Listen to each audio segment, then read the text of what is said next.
Nestal. Petit souci, une question avec Guinness Violette. Voilà, c'est réglé. Et voilà, elle s'élance pour le Qatar Arabian Trophy des pouliches, un groupe 1 qui s'adresse donc à ces pouliches de 3 ans inscrites au Stade Bocarabe. 2000 mètres à parcourir, Al-Kedri a été déclarée non partante de dernière minute. Et parmi les concurrentes qui se sont bien élancées, on a le numéro 7 Elaf qui est tout de suite placé aux commandes de l'épreuve. Mon départ également à son extérieur du 8 Tima qui est brillante. Alors que le long de la corde, le numéro 3 Jalela se retrouve en 3-4e position. À l'extérieur, on a l'As Aloge qui vient devant le numéro 5 Cocktail du Loup. Inès Dialette, patiente, à l'arrière du peloton, aux côtés du numéro 4, Santé Almori. Direction la ligne d'en face maintenant, avec un rythme assez régulier. L'impulsion du numéro 7, Elaf, dans son sillage. Le numéro 8, Tima, se détend un peu maintenant. À son extérieur se rapproche le numéro 1, Loge, qui vient maintenant en 2e position. Derrière ces trois-là, on retrouve le numéro 5, Cocktail du Loup, qui est 4e. À l'intérieur de Cocktail du Loup, le numéro 3, Jalela. Inès Violette, patientant, en avant-dernière position, devant le numéro 4, Santé Almori.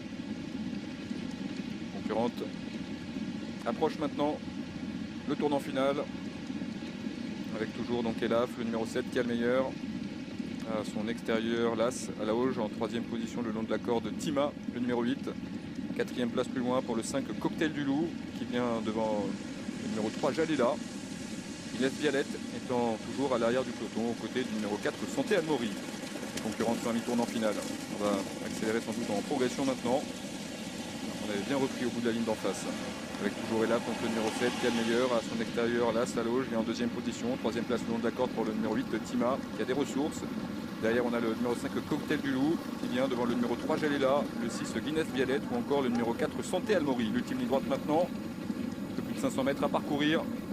Et tout le monde va à l'extérieur cette fois, avec Elaf qui va tenter de repartir. À son intérieur, Tima commence à lui mettre la pression. À l'extérieur, c'est Aloge qui refait un petit peu de terrain, avec également le numéro 3, Jalela, qui tente de progresser à l'intérieur. Et il reste environ 350 mètres à parcourir. Bon, Aloge vient très vite à l'extérieur, avec à l'intérieur le numéro 3, Jalela. Entre ces deux-là, on a le numéro 8, Tima, qui lutte pour les accessites. Et puis à l'extérieur, le numéro 5, Cocktail du Loup maintenant, qui tente de refaire un petit peu de terrain. Il reste environ 150 mètres à parcourir. Et c'est à l'extérieur, là, Aloge qui a pris le meilleur et qui lutte avec Jalela, avec également Tima maintenant, qui se relance entre ces deux-là. Il reste environ 50 mètres à parcourir et c'est Aloge qui va s'imposer dans ce groupe 1. La 2e place pour le 3 Jalela et la 3e place pour le numéro 8, Tima.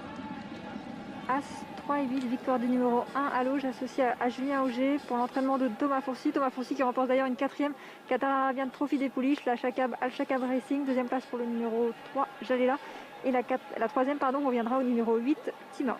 Oui, 4e place pour le numéro 7, As 3, 8, 7. Voilà l'arrivée donc de ce groupe 1 destiné aux pouliches de 3 ans. Et comme vous le disiez, une nouvelle victoire pour Thomas Fourcy, une 3e victoire consécutive pour l'entraîneur dans cette course. Son interview d'avant-course était importante. Il nous avait